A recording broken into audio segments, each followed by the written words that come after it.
மங்களேஷாய வித்மகே சண்டிகா பிரியாய தீமகி தன்னோ சம்ஹார பைரவ பிரச்சோதியாது. நெக்ஸ்ட் ஜென் ஆஸ்ட்ரோ நேயர்கள் அனைவருக்கும் ஆஸ்ட்ரோ பூர்ணாவின் அன்பார்ந்த வணக்கங்கள். இன்னைக்கு நாம பார்க்கக்கூடிய சிறப்பு பதிவு தமிழ் புத்தாண்டு பலன்கள். இந்த தமிழ் புத்தாண்டு பராபவ வருடம் ஏப்ரல் மாதம் 14ஆம் தேதி வருகிறது. இந்த ஏப்ரல் 14ஆம் தேதி இருக்கக்கூடிய கோச்சார கிரகங்களின் நிலவரங்கள் அப்படின்னு பார்க்கும்போது மிதுன ராசியில குரு பகவான், சிம்ம ராசியில கேது பகவான், அடுத்து பாத்தீங்கன்னா அந்த கும்ப ராசியில ராகு பகவான், அடுத்து மீன ராசியில செவ்வாய் புதன் சனி, அடுத்து சூரியன் சுக்கிரன். இதுதான் இந்த 14ஆம் தேதி மேஷ ராசியில சூரியன் உச்சம் பெற்று சுக்கிரனோடு சேர்ந்து இருக்கிறார். இதுதான் இந்த 14ஆம் தேதி அந்த பராபவ வருடம் பிறக்கும் போது இருக்கக்கூடிய கோச்சார கிரகங்களின் நிலவரங்கள். இந்த வருடத்துல வருட கிரகங்களான அந்த குரு பகவான், ராகு கேது, சனியினுடைய பெயர்ச்சி எந்த தன்மையில இருக்கு அப்படின்னு பார்க்கும்போது குரு பகவான் வைகாசி மாதம் 17ஆம் தேதி, அதாவது ஜூன் மாதம் 2ஆம் தேதி மிதுன ராசியிலிருந்து கடக ராசிக்கு உச்சம் பெற போறார். அந்த கடக ராசியில் இருக்கக்கூடிய அந்த குரு பகவான் அடுத்து ஐப்பசி மாதம், அதாவது ஐப்பசி மாதம் 14ஆம் தேதி, அதாவது நவம்பர் மாதம் 1ஆம் தேதி அதிசாரம் பெற்று மீண்டும் அந்த சிம்ம ராசிக்கு பெயர்ச்சி ஆகிறார். இந்த சிம்ம ராசியில இருக்கக்கூடிய அந்த குரு பகவான் அந்த அதிசார நிவர்த்தி எப்ப அடைகிறாரு அப்படின்னு பார்க்கும்போது தை மாதம் 10ஆம் தேதி 25ஆம் தேதி ஜனவரி மாதம் குரு அதிசார நிவர்த்தி அடைந்து மீண்டும் கடகராசிக்கு உச்சம் பெற போறார். இதுதான் இந்த வருட கிரகங்களான அந்த குரு பகவானினுடைய அமைப்பு. இந்த பராபவ வருடத்துல மிதுன ராசியிலிருந்து கடகராசிக்கும், கடகராசியிலிருந்து சிம்ம ராசிக்கும், மீண்டும் சிம்ம ராசியிலிருந்து கடகராசிக்கும் பயிற்சியாகி போறார். அடுத்து இந்த சிம்ம ராசியில இருக்கக்கூடிய கேது பகவானும் ராகு பகவான் கும்ப ராசியில இருக்கிறார். இந்த நிழல் கிரகங்களான இந்த சர்ப்ப கிரகங்களின் பயிற்சிகளாகப்பட்டது கார்த்திகை மாதம் 19ஆம் தேதி, அதாவது டிசம்பர் மாதம் 6ஆம் தேதி சிம்ம ராசியில இருக்கக்கூடிய கேது பகவான் கடக ராசிக்கும், அடுத்து கும்ப ராசியில இருக்கக்கூடிய ராகு பகவான் மகர ராசிக்கும் பயிற்சி ஆகிறார். இதுதான் இப்போதைக்கு அந்த பராபவ வருடத்துல இருக்கக்கூடிய கோச்சார கிரகங்களின் பெயர்ச்சிகள். அடுத்து சனி பகவான் அந்த மீன ராசியிலேயே இருக்கிறார். அந்த சனி பகவான் ஆகப்பட்டவர் அந்த ஜூலை மாதம், அதாவது 27ஆம் தேதி ஜூலை மாதம் அவர் அங்க வக்ரம் அடைகிறார் அந்த சனி பகவான். அப்போ அந்த வக்ரம் அடையக்கூடிய அந்த சனி பகவான் கிட்டத்தட்ட ஒரு 5 மாதங்களுக்கு வக்ரத்தோடைய செயல்படுறாரு. மீண்டும் டிசம்பர் மாதம் 11ஆம் தேதி, கிட்டத்தட்ட கார்த்திகை மாதம் 24ஆம் தேதியோட வக்ர நிவர்த்தி அடைகிறார். இதுதான் இந்த சனி பகவானினுடைய தன்மைகள். இப்போ இந்த பராபவ வருடத்துல ஒவ்வொரு ராசி என்பவர்களுக்கும் உண்டான மாற்றங்களை பற்றி தான் நம்ம இந்த பதிவுல தெளிவா பார்க்க போறோம். இந்த சேனல்ல முதன்முறையா பாக்குறீங்க அப்படின்னா சப்ஸ்கிரைப் பண்ணிக்கோங்க, பெல் பட்டன்ல ஆல் ஆப்ஷன் சூஸ் பண்ணிக்கோங்க. ரிஷப ராசி அன்பர்கள் எப்போதுமே காலபுருஷனுக்கு 2ஆம் இடத்துல இருக்கிறதுனால இவர்களினுடைய வாக்குல ஒரு நேர்மை இருக்கும். அதே மாதிரி ஒரு வாக்கு கொடுக்குறாங்க அப்படின்னா அதை ரொம்ப விரைவாக நிறைவேற்றக்கூடியவர்களும் இந்த ரிஷபராசி என்பர்கள் தான். நிறைய ரிஷபராசி என்பர்கள் பேச்சினால வருமானத்தை அடையக்கூடியவர்கள் அப்படின்னு சொல்லலாம். இவர்களினுடைய கவர்ச்சியான பேச்சு, அடுத்து பாத்தீங்கன்னா இவர்களினுடைய நடை உடை பாவனைகள்ல பாத்தீங்கன்னா அதிகப்படியான ஒரு வசீகரம் அப்படின்ற மாதிரியான சில விஷயங்கள்லாம் இருக்கும். இதனாலேயே இந்த ரிஷபராசி என்பர்கள் அதிகப்படியான ஒரு வருமானத்தை இந்த தொழில்களின் மூலமாக அனுபவிக்கக்கூடிய ஒரு அமைப்பு. நிறைய பேர் ஃபேஷன் டிசைனிங்ல இருக்கக்கூடியவர்கள், பெண்கள் ஃபேஷன் டிசைனர்லாவும் இருக்கிறதுக்கும், ஆண்கள் பாத்தீங்கன்னா அதை வடிவமைக்க கூடிய ஒரு பொறுப்புல இருக்கக்கூடிய ஒரு நண்பர்களாகவும் தான் இருப்பாங்க இந்த ரிஷபராசி என்பர்கள். நிறைய ரிஷபராசி என்பர்கள் பாத்தீங்கன்னா இந்த சினிமா துறை அப்படின்ற சம்பந்தப்பட்ட விஷயங்கள்ல இருந்து கொஞ்சம் தொலை தூரமா இருப்பாங்க. இவர்களுக்கு அதுல எல்லாம் பேக் எண்ட்ல இருந்து வேலை செய்யறதுக்கு ரொம்ப பிடிக்கும். அந்த ஸ்கிரீனுக்கு முன்னாடி போய் வேலை செய்யறது அப்படின்றது இவர்களுக்கு அதிகப்படியாக விருப்பப்பட மாட்டாங்க. நிறைய ஒரு நாலேஜ் வச்சிருப்பாங்க.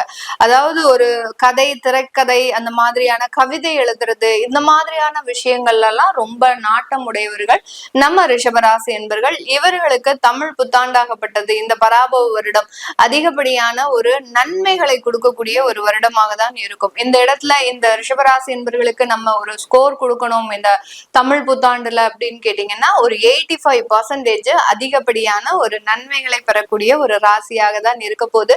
எந்தெந்த மாதிரியான இடத்துல எல்லாம் ஒரு நன்மைகள் கிடைக்க போகுது அப்படின்னு கேட்டீங்கன்னா, உங்களுடைய அஷ்டமாதிபதி அதிபதி அப்படின்னு சொல்லக்கூடிய அந்த குரு பகவான் இது நாள் வரைக்கும் 2ஆம் இடத்துல இருந்தார். அவர் இந்த வருடத்துல விலக போறார். அதனால உங்களுக்கு முழுமையான அந்த குடும்பத்துல இருக்கக்கூடிய ஒரு நபர்கள்னால இருக்கக்கூடிய தொந்தரவுகள் முழுமையாக விலக போகுது.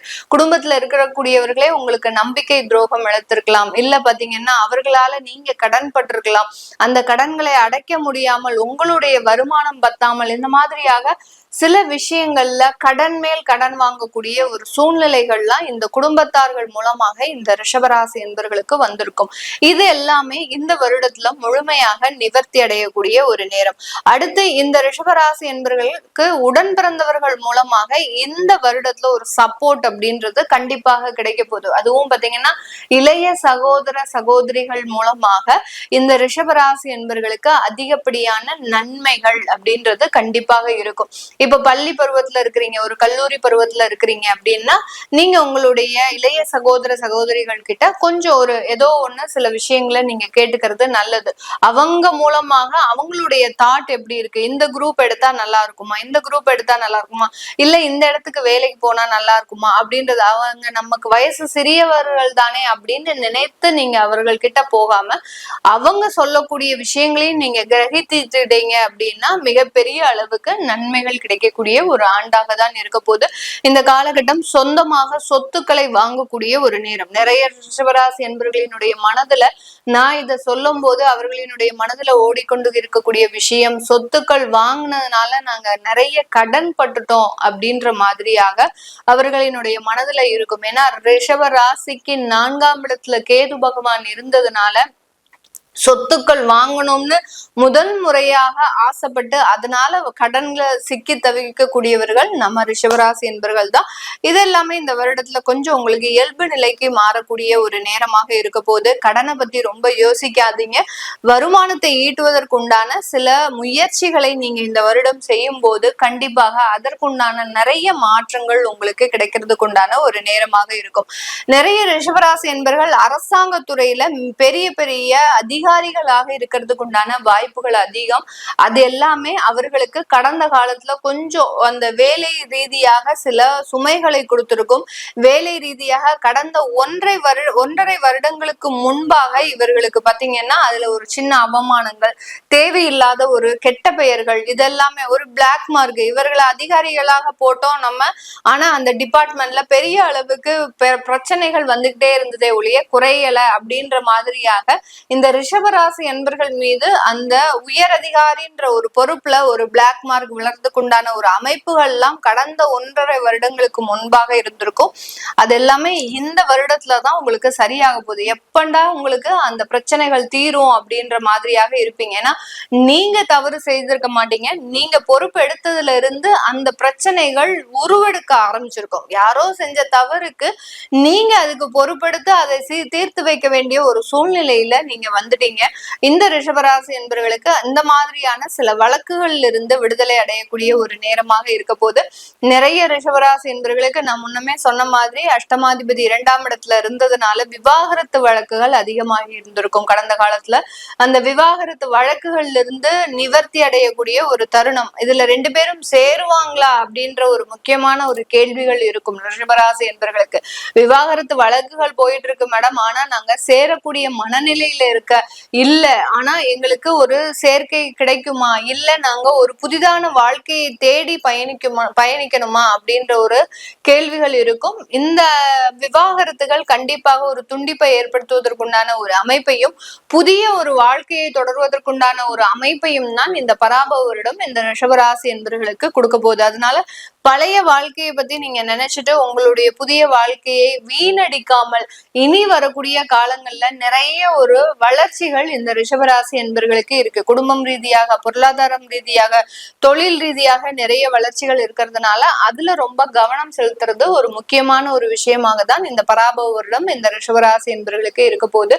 இந்த காலகட்டம் காதல் போன்ற விஷயங்கள்ல இவர்களுக்கு நல்ல ஒரு பாசிட்டிவான விஷயங்களும் பெற்றோர்களின் சம்மதமும் கிடைக்கிறதுக்கு உண்டான ஒரு நேரமாக இருக்கும். கடந்த காலத்துல தவறாக திருமணம் செய்த நபர்கள் இந்த வருடத்துல அதற்குண்டான ஒரு தவறுகளை உணர்ந்து நீங்க உங்களோட குடும்பத்தோடு சேர்ந்து வாழ்வதற்குண்டான ஒரு அமைப்பும் இந்த பராபவ வருடம் இந்த ரிஷபராசி என்பவர்களுக்கு கொடுக்க போது. தொழில் ரீதியான சில வளர்ச்சிகள், தொழில் ரீதியான வாய்ப்புகள், அடுத்து பாத்தீங்கன்னா தொழில இருக்கக்கூடிய கடன்களும் நிவர்த்தி அடையக்கூடிய ஒரு நேரமாகவும் தான் இந்த பராபவ வருடம் இருக்க போது. இது எல்லாமே நம்ம கோச்சார நிலவரப்படி பலன்களை கணிச்சு சொல்லியிருக்கிறோம்.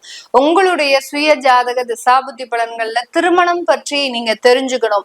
அடுத்து பாத்தீங்கன்னா உங்களுடைய குழந்தை பாக்கியம் அப்படின்ற விஷயங்களை தெரிஞ்சுக்கணும். நிறைய பேருக்கு திருமணத்திற்கு முயற்சி பண்ணும் போது ஏதோ ஒரு தடைகள் வருது. அதே மாதிரி குடும்பத்துல இருக்கக்கூடியவர்களே அதை ரிஜெக்ட் பண்ணக்கூடிய ஒரு சூழ்நிலை எல்லாம் வரும்.